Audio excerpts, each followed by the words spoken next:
This is the Matt Report, the voice of WordPress entrepreneurship. If you're running a WordPress freelance business selling themes, plugins, or client services, this is the place for you. Learn more at mattreport.com and subscribe at mattreport.com/subscribe. And now, on to the show. Hey everybody, welcome back to the Matt Report podcast. Today's guest, Troy Dean from WP Elevation. We all know and love Troy. He's a great guy. So finally had the chance to get him back onto the show, and we did a host swap a few weeks ago. That was really fun. If you haven't checked that out, go back and take a look at that. I interviewed Jason Cohen of WP Engine, and he interviewed Japh Thomson, formerly of Envato, and now with X-Team. That was an awesome and fun time. So Troy's a great guy. We talk about why he started WP Elevation, how it's doing today, and is it really a competitor to this show? You're going to find out when you listen to this. Take all the great advice that Troy gives us, and hopefully it's a great actionable items for your WordPress business. What's going on in the Matt Report world, mattreport.com/join. Join the mailing list. Tell your friends, family, and colleagues. It's a great place to learn about WordPress. mattreport.com/join. Join the membership-only private forums, mastermind calls, and all that fun stuff for helping you run your WordPress business. Definitely check that out. We have a special promotion running this up until the end of the week where SiteGround is giving a free year of hosting with anybody who joins the pro membership. So if you are interested and you're sort of on the fence, now is the time to do it. Without further ado, let's talk to Troy. Hey, everybody. Welcome to the Matt Report. As always, your host, Matt. And today, we're joined by Troy Dean of WP Elevation, video user manuals, all this fun stuff that we're going to get into. But before we do, how do you join the Matt Report email list? Very easily, just mattreport.com/subscribe. Join the mailing list, and we'll let you know when all this fun stuff comes out. If you stick around to the end of the show, leave a comment in the blog post, and Troy is going to give away his car, his house, and buy a plane ticket for you to fly all the way out to Australia to win a 3-month consulting session living in his house, actually. Everything's paid for. He's going to give you food and everything. Troy, welcome to the program.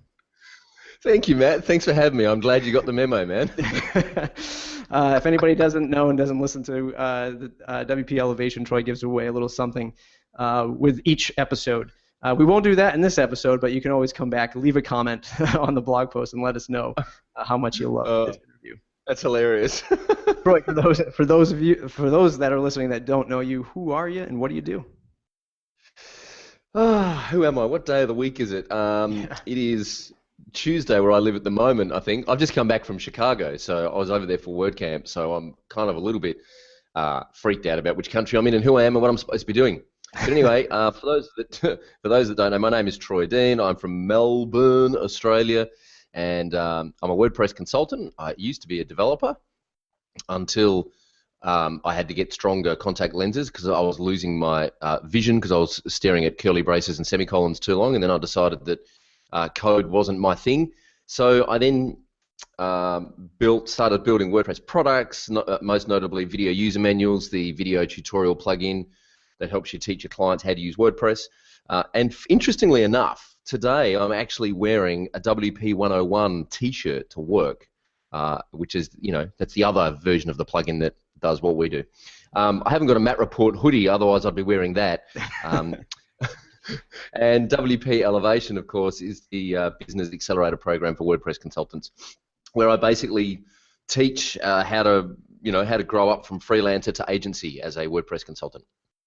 Awesome. Very good, very good. For those of you wondering, there are no Matt Report hoodies yet, but maybe someday. Maybe we'll get them out there. So Troy, you said you were a coder, you said you were a developer, you have a plugin business, you have a podcast, you have a membership site. Why so much? How did you get into it? Let's start with going from a coder to operating a plugin. Why did you make that transition? So that was literally to scratch my own itch. So what happened was I started getting I was building websites, for fun, really, for mates who were in the music industry and the film industry. And I had a buddy of mine say to me once, I'll pay you to build me a proper website. And I'm like, what do you mean? I am building you proper websites. Like, I'm insulted.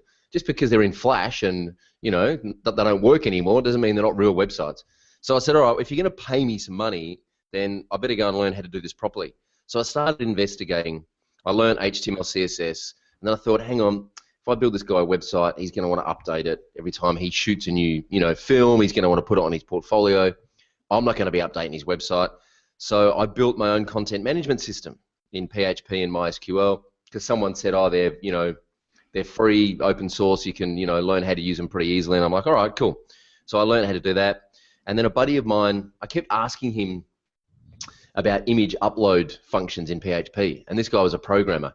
And he's like, I don't know, man, I just use WordPress. I'm like, what do you mean? Like, you're supposed to know this stuff. Like, I want to write my own image uploader. And he said, why? Just use WordPress. Anyway, after about 6 months, I downloaded WordPress and realized that I could do in half an hour what just took me 6 weeks. So then I realized very quickly, okay, I'm building websites on WordPress, but now I have to teach my clients how to use WordPress. Even though it's a content management system, if you've never seen it before, back at 2008, it was a very different beast. And I thought there's still an onboarding process that you need to go through here to learn how to manage content. So I locked myself in my room for a couple of weeks and I wrote a Word document and took all these screenshots of WordPress, and I sent it to my buddy and said, hey, as a PDF, and I said, hey, give this to your clients. It'll teach them how to use WordPress and it'll stop them calling you up with all those annoying questions.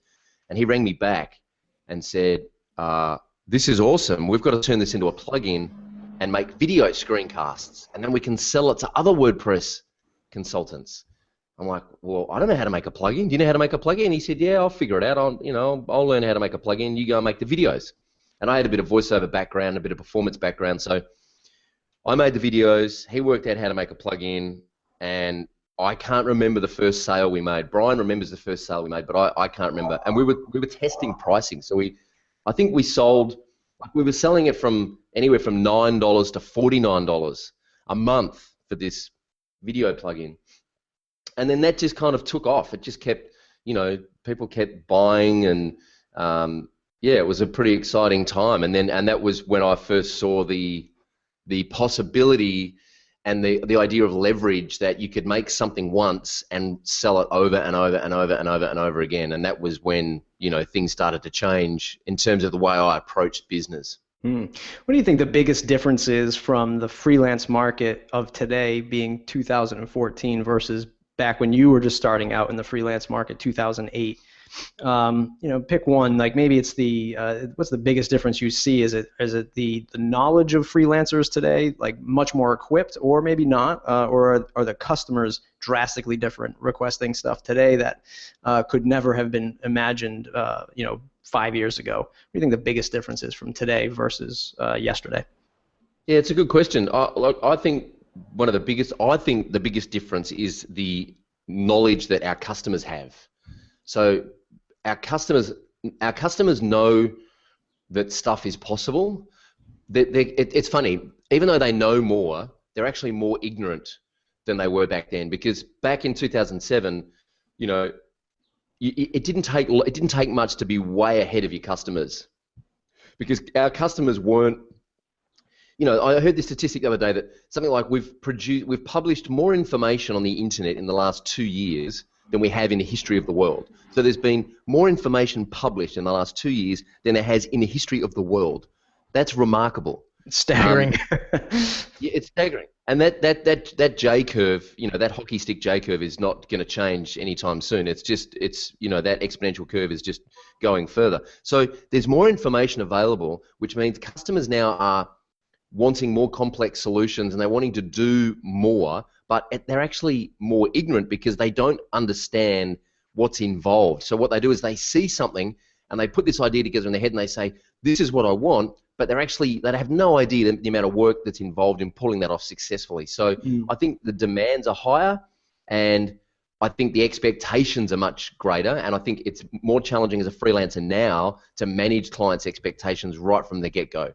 You think it's us freelancers or even the smaller agencies? Are we to blame for this over the last 5 years, not really elevating the game, or our own games, or raising prices correctly, or just simply not informing folks enough to say that, look, we're worth more than $500. We're worth more than this Facebook for $500. Is it us? Is it a WordPress issue? What do you think it is? Or is it just that there's too much information out there that anybody can just search something and think it's so easy? I think it's a combination of things. I think the fact that it's funny, I was just thinking about this before. People who use WordPress become fanatical about WordPress. Like I've spent some time in the professional services scene, speaking at CPA conferences. CPA is a large organization of accountants, right? So I've spent some time speaking in front of 200 accountants. I'm telling you now, not one of those accountants feels any kind of love for QuickBooks or MYOB or Xero or whatever software they're using in their business, right? In fact, there's usually a healthy kind of disdain for the software that they use and the tools that they use. No accountant walks around with QuickBooks t-shirts on, right? So it's kind of weird in the WordPress space. People who use WordPress become fanatical about it, and what's happened is we've been blogging about it over the last sort of 5 years and telling everyone what's possible with WordPress as a way of giving back to the community and teaching other people. And a lot of people have built successful businesses about blogging about WordPress and what's possible with the plugin architecture and blah blah blah blah blah. And these amazing theme frameworks have come along, like Genesis or Bootstrap or Bones or whatever it is. So people now, when they do a little bit of research, they find all this information that's available. The other thing that's happened is there's been an explosion of these kind of microservice websites like freelancer.com, Odesk, Elance, but then even more so things like Tweaky, which is now I think called Alto, and the studio.envato.com, where they're kind of curated marketplaces. So you're not only just putting a job up and accepting bids, but they're actually going and finding the right person for that job. And because a lot of the technicians that are providing those services live in emerging economies or even places where, like Poland, where the cost of living is so much cheaper, or the Ukraine, where the cost of living is so much cheaper than, say, Australia or the States or Canada or New Zealand or the UK, that the expectation now is when customers are kind of researching and saying, well, I know that I can get a website designed and developed on WordPress for $299 at Envato by some guy who lives in Poland or the Ukraine, and you've just given me a quote for $3,500 to build a website. This doesn't make sense. So I think I think our role has changed, that we've had to actually grow up from being a freelancer to actually now being a business consultant. And I think that's the really interesting shift that's happening at the moment. In fact, when I was at WordCamp Chicago, I was talking to a lot of people come up to me say, hey, I'm not a developer and I'm not a designer, but I really want to build a business out of WordPress. I understand enough about the technical stuff and I'm good at talking to clients about business. And I was saying, well, I actually think the most important role in the WordPress ecosystem at the moment is that person that can sit between the customer and the dev team and actually facilitate that conversation and bring the business objectives together with the technicians and the artists who are the designers and developers and actually deliver a solution. So the solution architect, if you like, or we just call them a consultant, that I think is the most important role in that whole ecosystem. And funnily enough, Matt Medeiros, you were one of the first people I remember listening to the Matt Report a long time ago when it first started out, and you were one of the first people that I was listening to a podcast, walking around the supermarket buying my groceries for the week, and you were saying, if you're not a coder and you're not a designer, that's okay. Just call yourself a consultant. And I remember punching the air in the supermarket going, yes, exactly right. He gets it. Woohoo! Yeah. I'm not the only person who's trying to position us as consultants. Yeah, absolutely. So, and I think, some of the strong points that you brought up is one, we are moving. We have already moved to a global economy. It's not even a question anymore. It's just fact. It is reality, especially for us. I mean, it's very tough to have a global economy of plumbers, right? Plumbers aren't going to fly from Australia to the United States to fix a pipe, but we could as a developer. I think that we are super passionate about WordPress because, and maybe inherently we're all creative people, so us creative folks are certainly going to express our feelings a little bit more, blog about it, write about it, and become so passionate because this thing empowers us, right? Whereas QuickBooks doesn't empower you; it just you have to do it. You have to use it to report to the tax man. And and I think you're right. I think we're getting away from maybe calling ourselves the freelancer because that is the problem, right? So if we are considering ourselves freelancers, even when we're starting out, freelancer is not going to care to stick around and help you with your business. They're just a freelancer. I need you to do this task at $30 an hour please get this done for me. Yep. No care whether or not my business is successful or whether or not you want to learn the names of my parents and my team and stuff like that. You just want to come in and get the job done. So yes, getting away from the freelancer label and moving into a consultant would be amazing. Yeah. I want to talk about building an audience, right, and the importance of that, and why one should focus on getting the attention of people for feedback, for masterminding, for advisory, whatever it is, before building a product. And more specifically about your podcast, right, WP Elevation, and the membership site you have going on there. Give us the rundown on why you think it's important to run or to build an audience before building a product. It's really interesting. This is something that I wish we'd done with video user manuals back in 2008. We built a product to scratch our own itch, and then we started pushing it out there.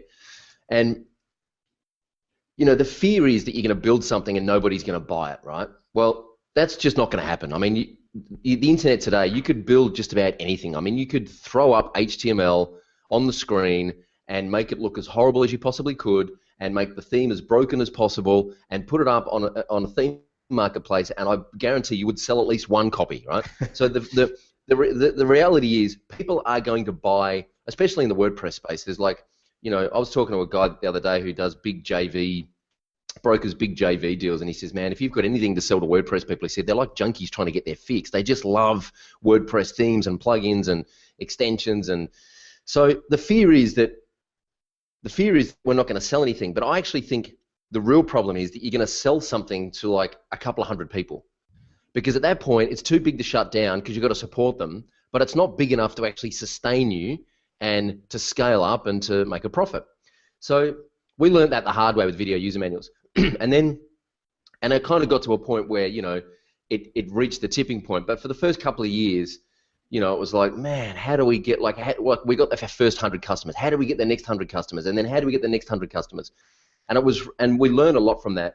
So when we were thinking about, we actually weren't thinking about building anything else. We just knew that we had this great audience. We had about 9,000 people in our database who had just signed up for our free ebooks that we were giving away on our website. And yes, it sounds, remarkable, and it sounds like internet marketing strategy, but guess what?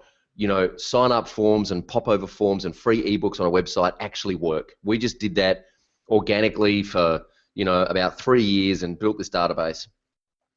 And then I kind of wanted to know I just want to interject that it is very important that some of these tactics or strategies, they do seem very upfront and maybe intrusive. But I know from pop-ups on Matt Report, like I don't have one running now, but when I do, I have 150 people signing up every week. It's amazing when you have a pop-up running on that site. As much as we all hate it, people are dropping their names in it. If they hated it, they would just leave and they would not sign up, right? So it makes you think. Yeah.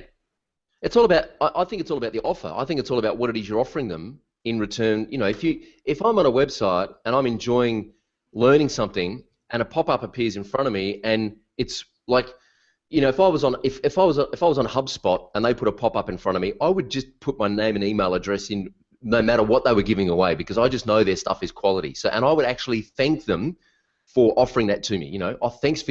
Thank you for the opportunity to subscribe to your mailing list and get more stuff in my inbox. So it all depends on what it is you're offering them. So anyway, we kind of had this audience, and I was curious about Brian and I were like, we need to make more plugins. We need to make. When I stepped away from my agency and I wanted to focus on product, and I worked out that I was in business with the wrong person when I had my agency. So I kind of shut that down, came back to the WordPress product thing.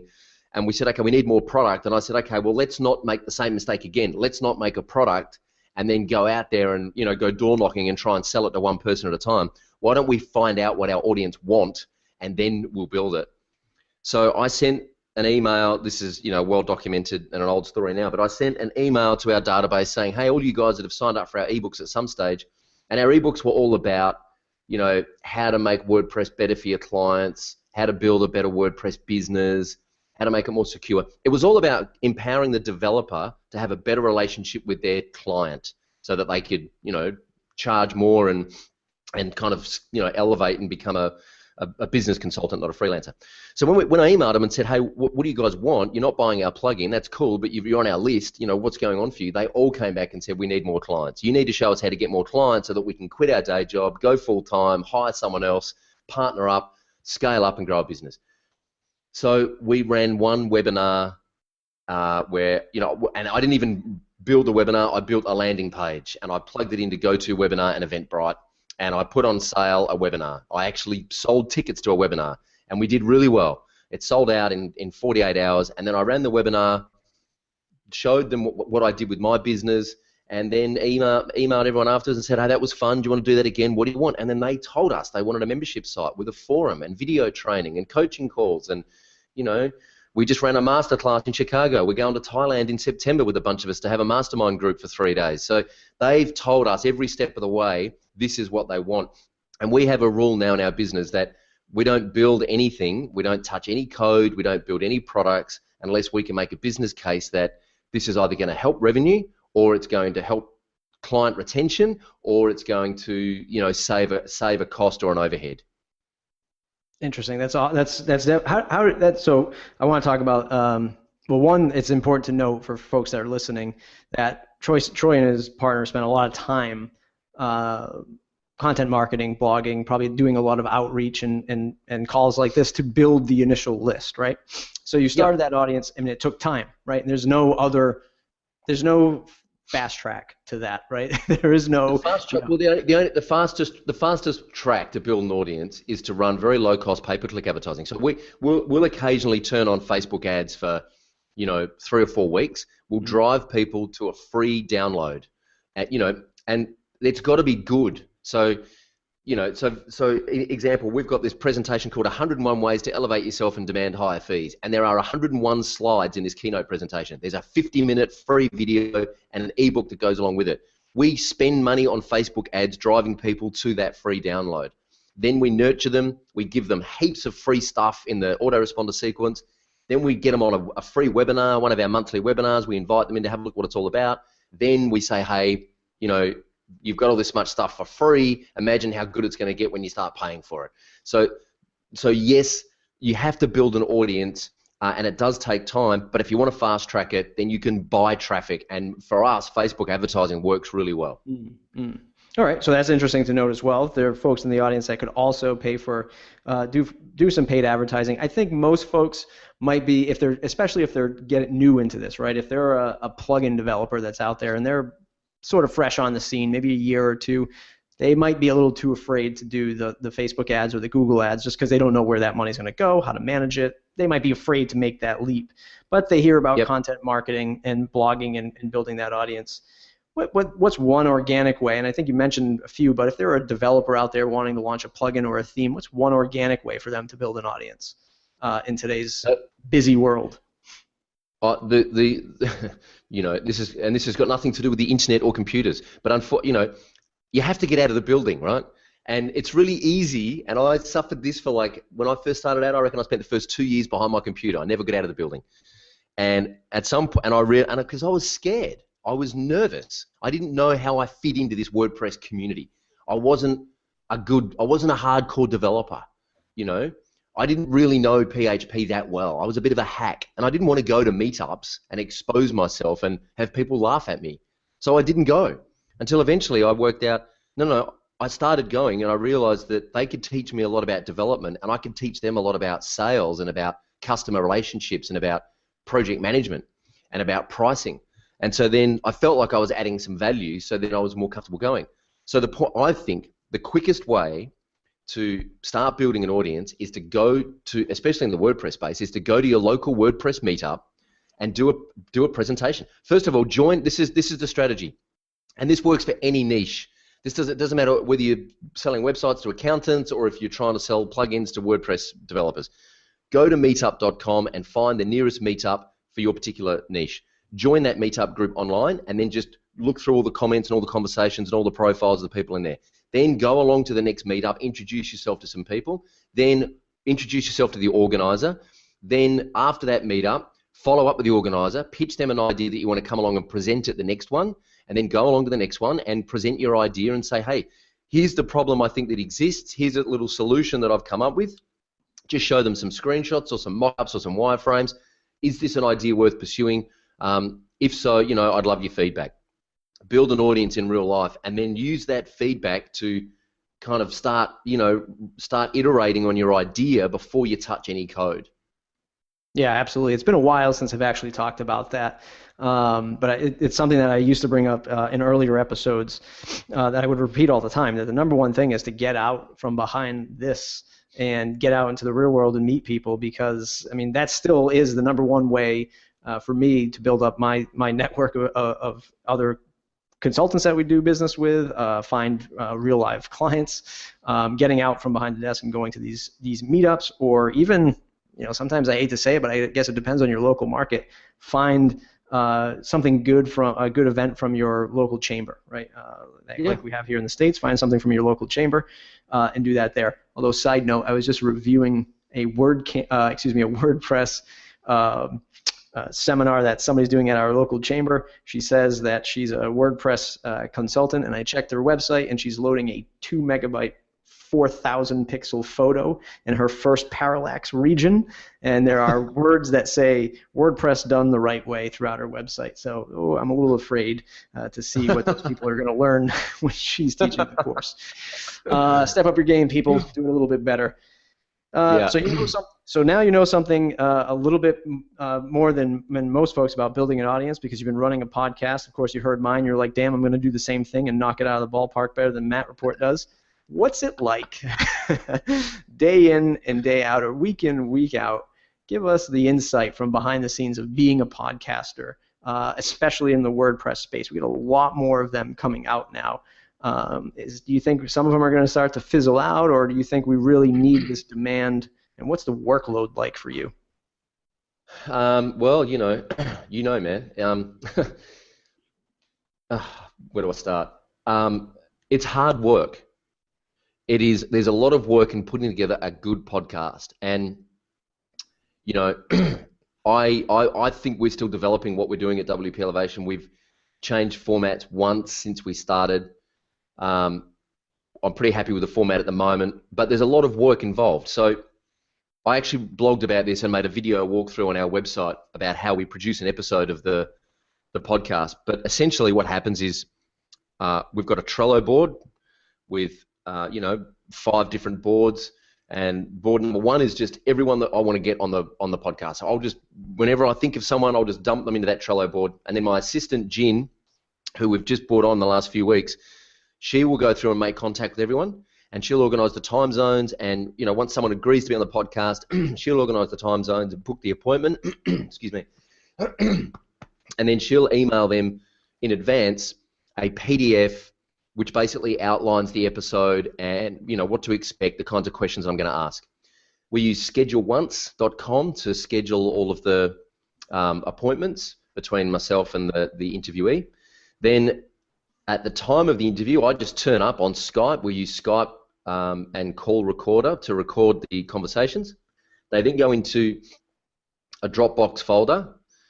They then go off to Chris, our post-production editor in the States, who edits the videos, and he then uploads the videos to Vimeo Pro, and he'll upload the audio to Amazon S3, and he'll also upload the audio to Dropbox.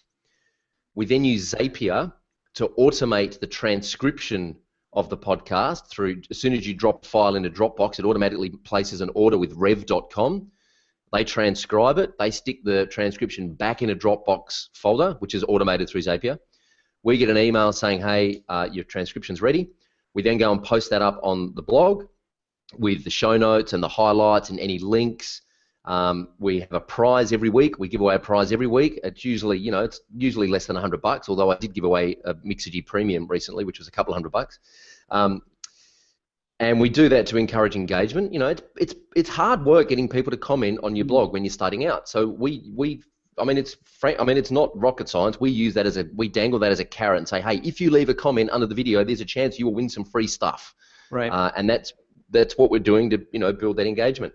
And then we publish it, and then we tweet about it, and then we coordinate with the guest to come by and moderate the comments and award a prize, and then we coordinate the prize that goes out. And this happens every week, and it's hard work. It is. When you set out, and I think I was your first guest on the show, or second? I think you were our second. I think Brennan Dunn was first. Oh, yep. And I think you were our second. Yeah. Did you? What was like the biggest lesson that you learned from that point compared to today? Is it just a boatload of work that you didn't realize was coming, or or was it something else that you've learned? Well, you can do it. You can do it easier. Like, you don't have to have a prize. You don't have to transcribe the podcast. Right. There's a whole bunch of stuff you can do easier. You don't have to edit the top and the tail. You don't have to have a fancy introduction with some music and a voiceover. You don't have to do any of that stuff.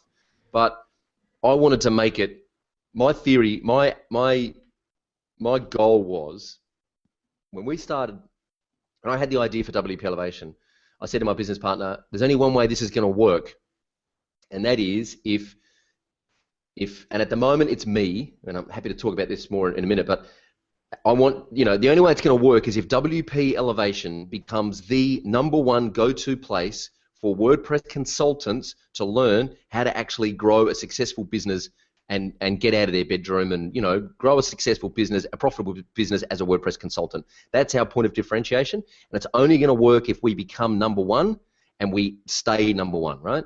Otherwise, there's no point being #2. So that was, and at the moment it's me. I'm the voice and the face of WP Elevation. So I said to my business partner, if you're okay with this, man, the only way this is going to work is if I have to become everywhere on the internet. Like anyone in the WordPress space has to, every time they turn on their computer, I have to be popping up on their screen, right, saying the same thing over and over again.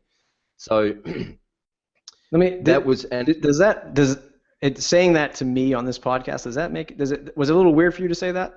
I'm just getting my Andrew Warner on right now. Do you feel a little weird admitting that? No, it wasn't, because and we've spoken about this. I think the difference is that, and I've actually had people, like we focus on consultants, right? So we focus on, if somebody comes to me and says, hey, look, I've got a plug-in business and I need to roll out a whole bunch of new products and, do some new pricing strategy and, eventually get acquired, I'm going to say, you know what, you should probably go and chat with Matt Medeiros and Chris Lemmer. I probably can't help you with that right now. But if you're a WordPress freelancer and you need some new clients and you need to know how to deliver those projects and make a profit, then absolutely come talk to me. Now, you and I do have a bit of crossover in what we teach, what our experience is, but we focus on the WordPress consultants. Now, having said that, we've got a handful of platinum clients who are trying to make the transition out of client services into a product company, and I think I can help them with that because I've done that. We have made the transition out of client services into a product company. We still do client services, by the way, but I can help them with that. But our focus, our whole blueprint, everything we teach is about running a consultancy. It's about doing client services. So that's the niche that we focus on. So, I'm happy for you to be the #1 WordPress business podcast, and I'll be the #1 WordPress podcast for WordPress consultants. It's a slightly different. Fair enough. No, that's an awesome answer. And honestly, look, I think. WordCamp Miami, I wore the WP Elevation T-shirt to pay respect to you, and I knew some of your audience was going to be there. And Syed Balki of WP Beginner totally he had no idea what to say. Like, he's like, why? He's like, is Troy paying you? I'm like, no, Troy's not paying me. But this is just friendly banter. Like, I don't know any other way to put it. Like we have no problem referring, like we just did, to each other's different podcasts and different offerings, because yes, there's some overlap, but yes, there are some clear lines in the sand of what you're going to find in each audience or in each pieces of content.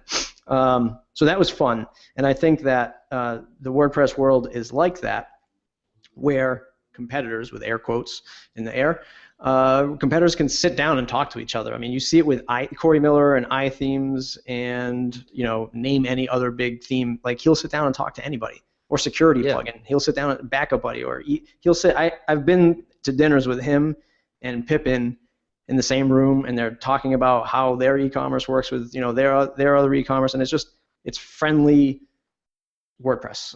It's just the way it is here.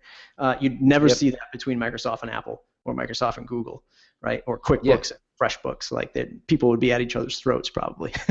So it's definitely an interesting world that we live in the WordPress space.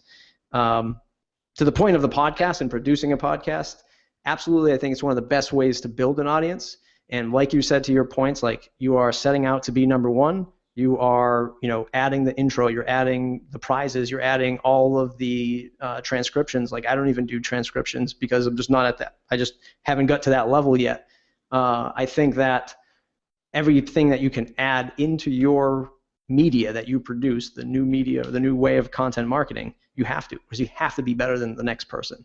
And I think those are the different things that you see that people don't talk about in the WordPress space. Like when an e-commerce platform is better than the other, even though everyone's friends, this one's got more features or better, adoption, that kind of thing. I think it's very important that folks also focus on putting in the hard work to make the better product.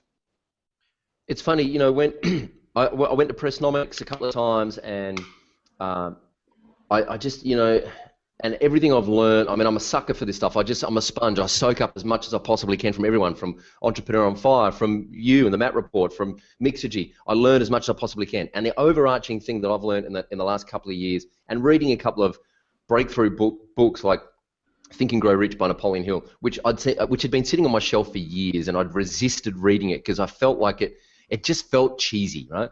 And eventually I read it, and it just blew my mind. The thing that I've realized is that the more you focus on revenue, the less, for me anyway, the more I focus on revenue, the less success I have. The more I focus on helping people, the more success I have. So, for me, it's like, and we're lucky because I think we've got some, revenue from the plugin business, that an episode of the podcast, costs us, $60 in the transcription. It cost us $50 or $60 or $100 to give away a prize. We haven't actually amortized it exactly what the cost of an episode is, but we have Jin who's on staff. It's my time, all the tools that we use. It probably costs $500 to produce every episode of the podcast, realistically, right? I 100% agree. Right. That's a $25,000 a year. That's a $25,000 a year production cost on producing a podcast, right?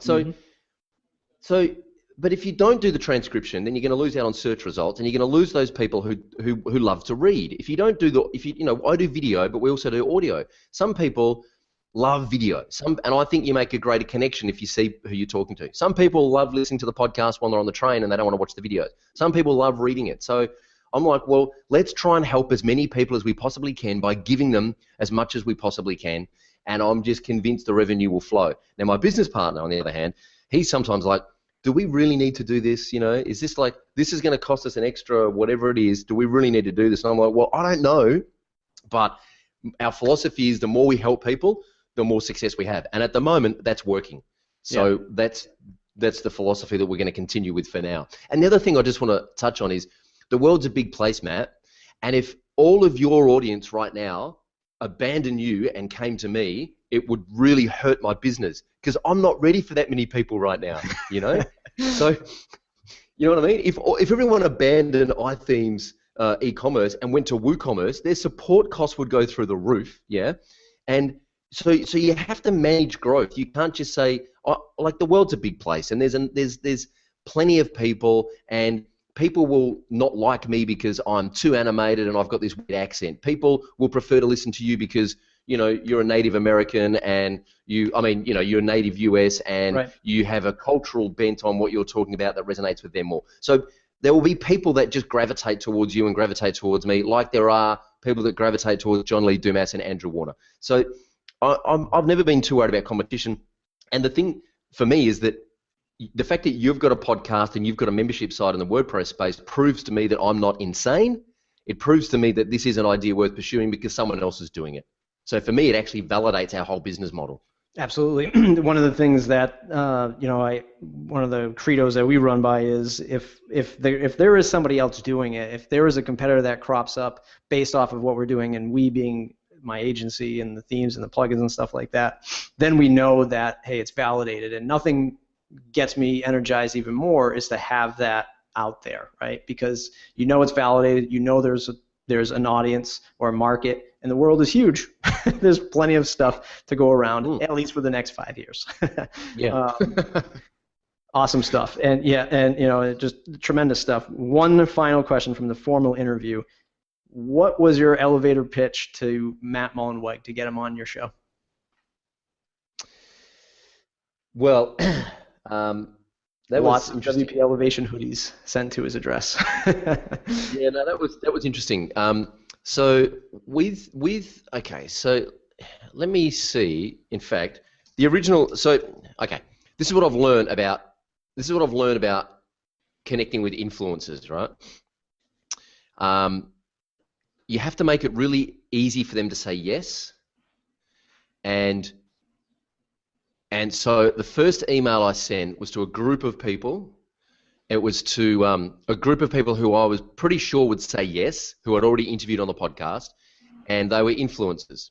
So it was Alex King, Jake Goldman, Corey Miller, Miriam Schwab, Lisa Sabin-Wilson, Scott Basgard, Tom Wilmot, and Matt Mullenweg.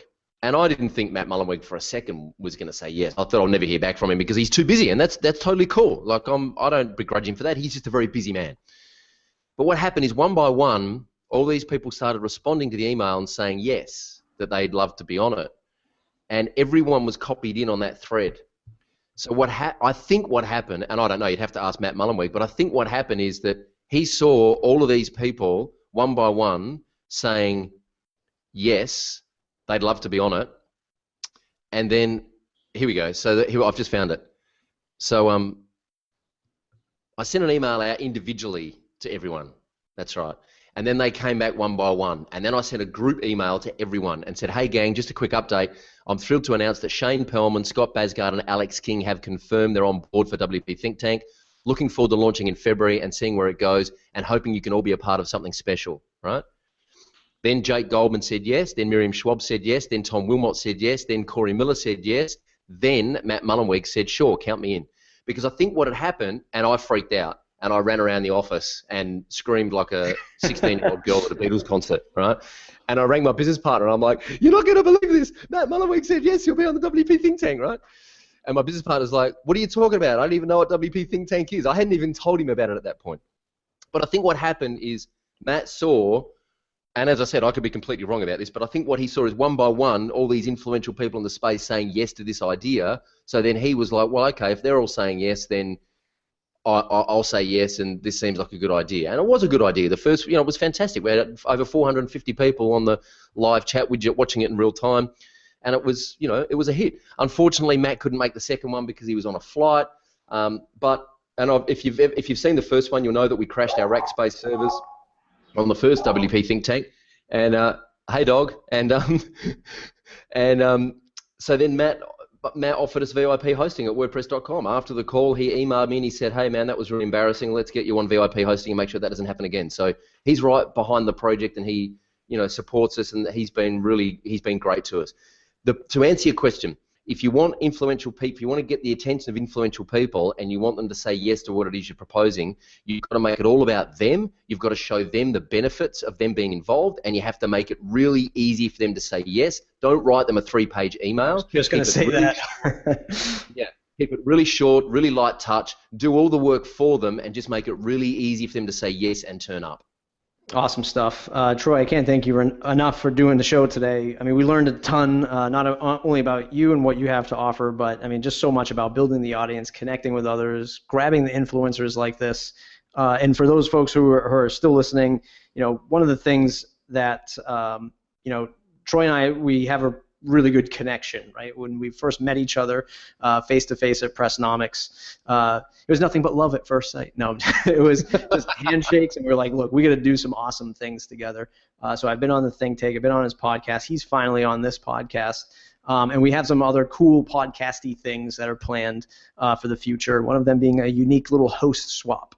And we'll have more details about that as it comes down to that. So I'll be interviewing for his podcast. He'll be interviewing for my podcast, and it'll be fun. And then we'll get some other stuff planned. So, tremendous stuff. As long as we are all still helping each other move to the greater glory, then nothing but good stuff can happen.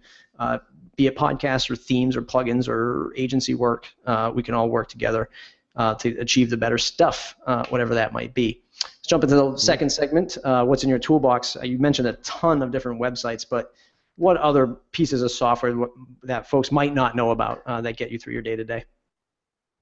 So one thing that I'm really excited about at the moment is a thing called Agile CRM, which is a very new player in the CRM space.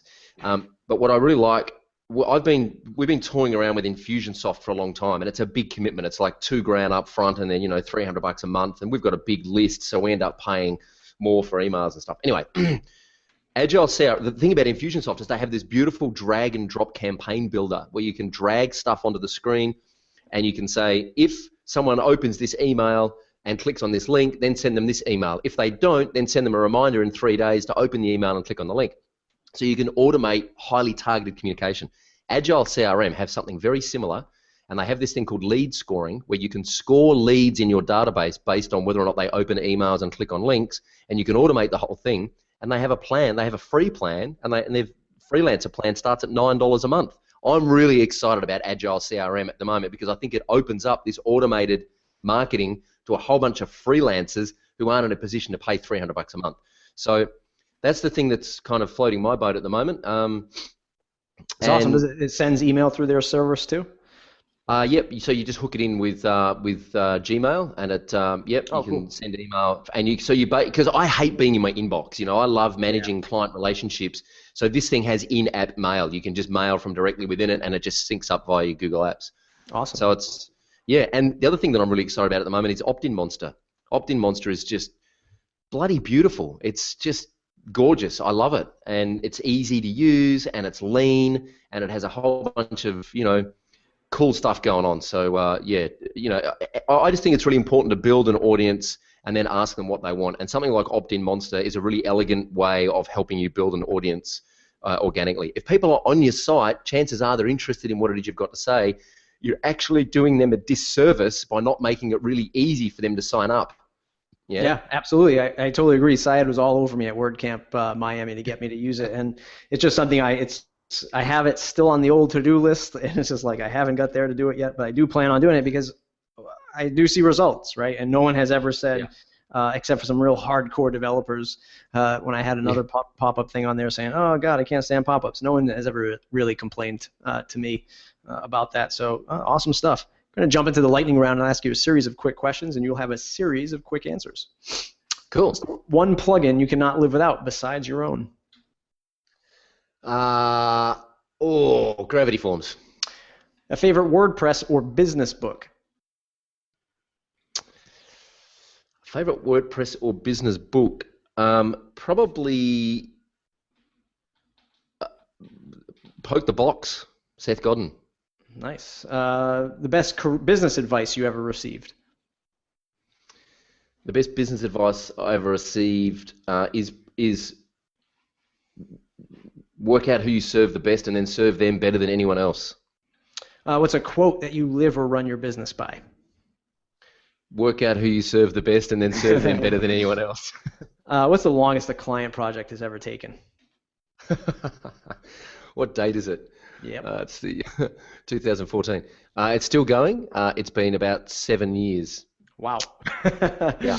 I just had a 2-year launch finally. That was fun. I don't think this one's ever going to happen. I don't think it's ever going to finish. Yeah. It's 75% of the job's been paid and missing in action. So, If you had to switch to another CMS, what would it be?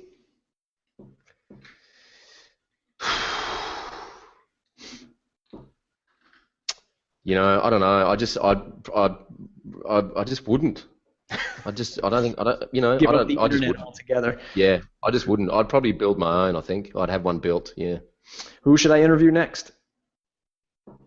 Who should you interview next? Well, somebody interesting that you've interviewed that I haven't. You should. You know who you should interview? Have you interviewed Bill Ballou? Oh, the Publish It guy.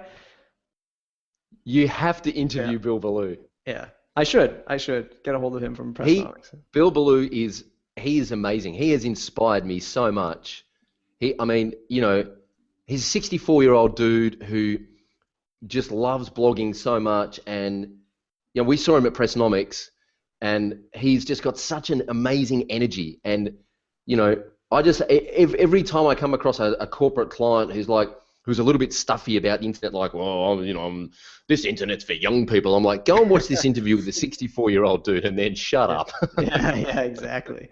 And also, I think you should try and get Matt Mullenweg on the show. I think you should interview Matt. I'll give it a go. What's the one question I didn't ask you that I should have? The one question you didn't ask me that you should have is, that's a very good question. Well, he didn't ask me about revenue, which I'm happy about, because Andrew Warner always asks about revenue, and we don't talk about revenue. One question you should have asked is, maybe why our foreign language translations of our video plugin failed, but that's a whole other... It failed because we didn't build an audience first. That's why it failed. We didn't have an audience in those markets. That's exactly. So there you go. There's a lesson there. That's exactly right. Well, Troy, it's been an awesome interview. I can't thank you enough. Folks who are in the audience, mattreport.com/subscribe, join the mailing list, mattreport.com/join, join the membership. That keeps the show ad-free, except for myself.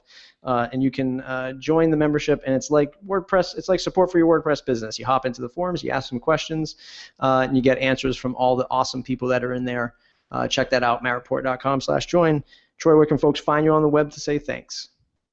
Twitter's probably the best one, @TroyDean, and of course, WPElevation.com. They can hit us up there via the contact form.